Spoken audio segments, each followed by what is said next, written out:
Thank you. May be seated.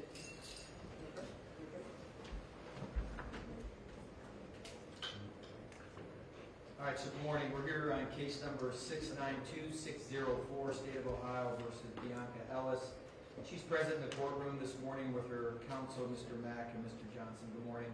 Good morning. Our assistant county prosecutors, Ms. Faralia and Ms. Mateo, are here on behalf of the State of Ohio. Good morning. Good morning, Your Honor.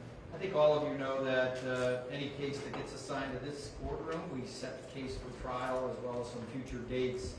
So I'm going to do that today. Obviously, I'd like to involve all of you so that we have a trial date certain that meets with all of your calendars. Whether that date moves or remains a date on the record or on the books will be determined on how we proceed with the case. It's a 10-count indictment. Aggravated murder is count 1. Counts 2 and 3 are charged in the alternative on the murder counts. Counts 4, felonious assault. Count 5, endangering children. And then count 6 and 7 in the alternative, the attempted murder charge. And then count 8, the felonious assault. I know the parties wanted to have some discussion with the court on the record. What I'd like to do is, for Ms. Ellis, just for you to understand, I will have you in the courtroom when we are on the record. If the lawyers are just meeting independently, I will not bring you up. Your lawyers have the opportunity to meet with you in the county jail. In addition to that, the lawyers, I believe you know that occasionally the deputies with notice will allow us an opportunity to meet here, you to meet your client here on the floor. Meeting, you need to review evidence of sorts, and it might be easier here. So those are something that can be worked out through my bailiff and the sheriff's department if it actually works with your calendars, and I think you both need that as well. Yes, sir. In setting this, I'll ask the State of Ohio first about discovery. What discovery is outstanding? If you can give me at least information of when you expect certain discovery, just so that I'm aware of what might be out there or not out there. I would say this, that blower above you is running continuously. It has not turned off since COVID, although it paused for a minute during trial last week. So those microphones in front of you, if you could hit the green button or the button in front, that'll turn the green on, and then maybe pull the microphone close to you. Even if you stand, you can put it up.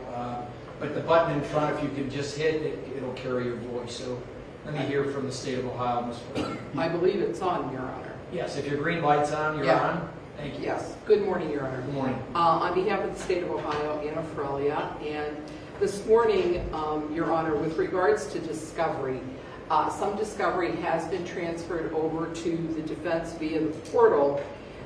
We also have a bunch of surveillance cameras and other miscellaneous information that is in need of a terabyte. So I indicated to the defense attorneys that they're going to need to provide to me an external hard drive. I also have been in contact with the medical examiner's office, and they indicated that I should probably have an autopsy report within the next 3 to 4 weeks with regards to the autopsy report of Julian. So other than that, Your Honor, the State of Ohio is progressing with discovery and turning things over. So we'll continue to do that as they become available to me. Okay, thank you. Counsel, have you been able to receive the discovery that's been sent? And I'm assuming we'll provide a terabyte for that external hard drive information.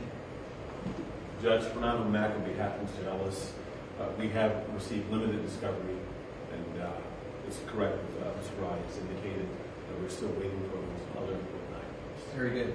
So I'm looking at the calendar, and at least initially, I'd like to set it for a trial. I think we said December 9th is a Monday. And 6 months out approximately, which is within the guidelines for the Supreme Court. Of course, those guidelines can be moved. But I think now, at least setting the date, everybody has a date on their calendar. Is that a date, at least looking on your calendars, is available to all the parties? Is that a Monday, Kathleen? Yes, it is.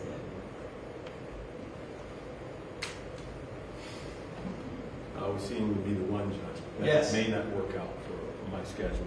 Okay. But there are also some other reasons that may toll the necessity of going to trial quickly in this case. Okay.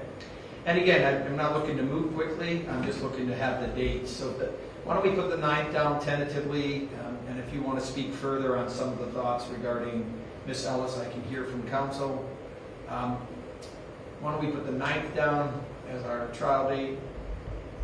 Monday, December 9th, we'll go back to November for a final pretrial, November 7th. and then November 7th would be a final pretrial. Of course, I'll allow you to continue to make pretrials regarding just the attorneys. If there is a need to go on the record, I'll make sure that I have Ms. Ellis up. Anything further from the state? Not at this time, Your Honor. Anything further from counsel on behalf of Ms. Ellis? No, Your Honor. Thank you. All right, very good. Let me note just one thing that I wanted to note. So before the case was indicted and assigned to the court, a staff member of mine noted that they had attended the wake of the decedent in this case. I indicated to that staff member if they could explain to me how they found themselves at the wake, and if there's some concerns the court should at least put on the record, and so I am going to put it on the record. Staff indicated that their partner had, if I'm correct, grown up with the decedent's father while they were youth, and maybe played basketball, like maybe CYO basketball and things of that sort. My staff indicated they had no interaction with the decedent's parents, including the named victim and the counts that are before me as well, and had never met any of the parties regarding the family. Staff did tell me they went, and that was the first time that they met the parents was at the wake. So that brief moment. They also told me that they donated to the GoFundMe that somehow might be out there. And so I want to note that. When I became aware of that, I became aware of that before the case was even assigned to me. And so then I felt it at least compelling.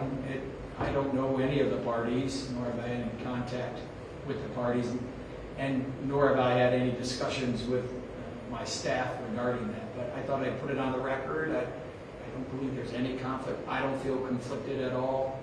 And so I place that on the record for you to take consideration if you believe that you think there's a conflict with the court. I don't see one, just because I don't know any of the parties. But if you want to take that to your staff or your superiors and have conversations, you can let me know, or if you want to speak to it now. Your Honor, on behalf of the state, we have no objection. In the efforts of being transparent, the members of the Wood family are related to a member of staff member in the prosecutor's office as well, and that person will have no contact or anything with regards to this case. So with regards to that, we'd like to put that on the record as well and let the defense know that. Very good. Thank you. And Mr. Johnson and Mr. Mack, I don't know if there's a concern, or you just take it under advisement, and you can let the court know if there's any concerns that you have, whether we're on the record next time or through motion, or if you want to speak to it now. Thank you. Yeah, okay. All right, very good. All right, I'll allow you to pick a future date with my bailiff, and I'll have that date just between the parties. I'll continue to ask that you update the court on when the autopsy report is provided to the state, just to make sure the external hard drive has been submitted as well. Okay? Thank you, Judge. Very good. Thank you, Judge. All right, we'll adjourn. Thanks.